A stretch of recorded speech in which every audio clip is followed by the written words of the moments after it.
ఆంధ్రప్రదేశ్లో నరేంద్ర మోడీ గేమ్ మొదలైనట్లే కనిపిస్తోంది. నరేంద్ర మోడీని ఆషామాషిగా అనుకోవడానికి వీల్లేదు. ఆయన దూరదృష్టితో ఆలోచించి ఏ రాజకీయ నిర్ణయమైనా తీసుకుంటారు. అంతే తప్ప తాత్కాలికంగా ఎటువంటి డెసిషన్లు ఉండవు. అదే సమయంలో మనతో మోదీ అనుకూలంగా ఉన్నారు అనుకోవడం కూడా అంతే తప్పవుతుంది. ఎందుకంటే తనకు ఇబ్బందిగా మారుతారు అనుకున్న వారిని మోడీ కట్టడి చేయడానికే ఎక్కువ ప్రయత్నం చేస్తారు అన్నది దాదాపు దశాబ్దంన్నర జాతీయ రాజకీయాలు చూసిన వారికి ఎవ్వరికైనా ఇలాగే తెలుస్తోంది. మొన్న జరిగిన లోక్సభ ఎన్నికల్లో బీజేపీకి ఆశించిన స్థాయిలో సీట్లు రాలేదు. బీహార్ ముఖ్యమంత్రి నితీష్ కుమార్, ఆంధ్రప్రదేశ్ ముఖ్యమంత్రి చంద్రబాబులపై ఆధారపడాల్సి వచ్చింది. ఆయన పైకి ఇద్దరితో నవ్వుతూ కనిపించినప్పటికీ లోపల మాత్రం ఇద్దరిని రాజకీయంగా కొంత అణిచివేసే ప్రయత్నం చేస్తున్నారు అన్నది రాజకీయ వర్గాల్లో సాగుతున్న విశ్లేషణను బట్టి అర్థమవుతోంది. అందులోనూ చంద్రబాబు లాంటి సీనియర్ నేతను కంట్రోల్ చేయడం మోదీకి అవసరం అని ఖచ్చితంగా భావిస్తారు. చంద్రబాబు నిజానికి మోదీ కంటే సీనియర్ నేత. రాజకీయాల్లో మోదీతో పాటు ఆయన ముఖ్యమంత్రి అయ్యారు. అయితే అనేకసార్లు బీజేపీతో పొత్తు పెట్టుకోవడం, తెగదెంపులు చేసుకోవడం ఆయనకు అలవాటు. నితీష్ కుమార్ కూడా అంతే. అందుకే ఇద్దరు సీనియర్ నేతలను మోదీ నమ్మే అవకాశమే లేదు. అందుకే జమిలి ఎన్నికలకు వెళ్ళినా వీరిద్దరి విషయంలో ఒకంత జాగ్రత్త పడుతున్నారు అంటున్నారు.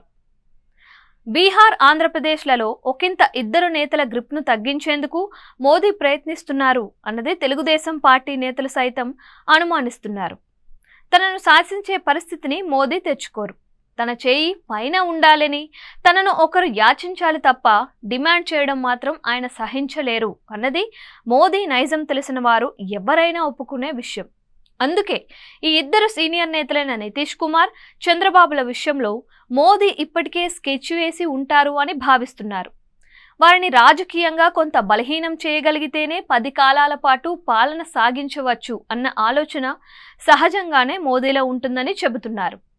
అందులో భాగంగానే పవన్ కళ్యాణ్ను ఆంధ్రప్రదేశ్లో హైలైట్ చేయాలని మోదీ భావిస్తున్నారు.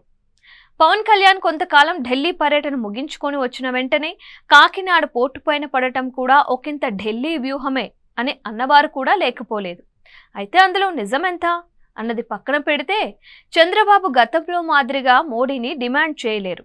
ఎందుకంటే ఏపీలో పవన్ అవసరం చంద్రబాబుకు ఉంది. ఎన్నికలు ఎప్పుడు జరిగినా మరోసారి పవన్తో కలిసి ప్రయాణం చేస్తేనే అధికారం దక్కుతోంది. ఆ వీక్నెస్తోనే పవన్ను మోడీ మంచి చేసుకుంటున్నారు. వీలైనప్పుడల్లా పవన్ను పొగడ్తలతో ముంచెత్తేస్తున్నారు. పవన్ కళ్యాణ్కు ఢిల్లీ స్థాయిలో ఒక రోడ్ మ్యాప్ను కూడా రూపొందించే అవకాశాలు ఉన్నాయి. వచ్చే ఎన్నికల నాటికి పవన్ కళ్యాణ్ అత్యధిక స్థానాలను కోరే ఛాన్స్తో పాటు సీఎం షీటు షేరింగ్ విషయమై కూడా ఒప్పందం చేసుకోవాలి అన్న ప్రతిపాదన తీసుకొచ్చినా ఆశ్చర్యం లేదు అన్నది రాజకీయ వర్గాల అంచనాగా వినిపిస్తోంది. చంద్రబాబు రాజకీయ చాణక్యుడే అయితే మోదీ అంతకు మించి. చంద్రబాబు భయం కూడా అదే. మోదీని వదిలి పవన్ బయటకు రారు. అలా ఫిక్స్ చేయడంలో నరేంద్ర మోడీ ఇప్పటికే సక్సెస్ అయినట్లు ఏపీ రాజకీయాలు పరిశీలించిన వారికి ఎవరికైనా అర్థమవుతోంది. మొత్తం మీద దక్షిణాదిలో పట్టు పెంచుకోవాలి అంటే ఏపీలో గ్రిప్ సాధించాలి అన్న మోదీ ఆలోచనతో పవన్కు రానున్న కాలంలో మరింత ప్రయారిటీ ఇస్తారు అన్న అంచనాలు వినిపిస్తున్నాయి.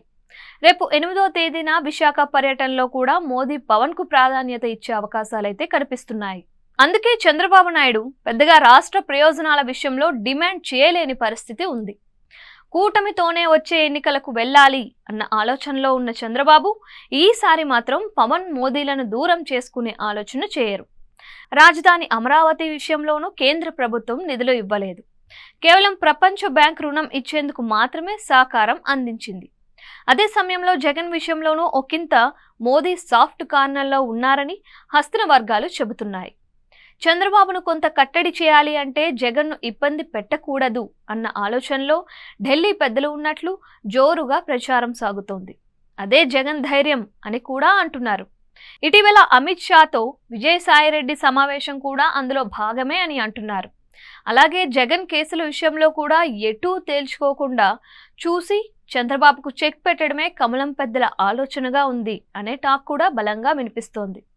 మొత్తం మీద కూటమి కలిసి ఉన్నప్పటికీ బలమైన నేతలను బలహీనపరిచే యత్నాలు మాత్రం ప్రారంభమయ్యాయి అని అంటున్నారు. మరి ఏం జరుగుతుందో చూడాలి.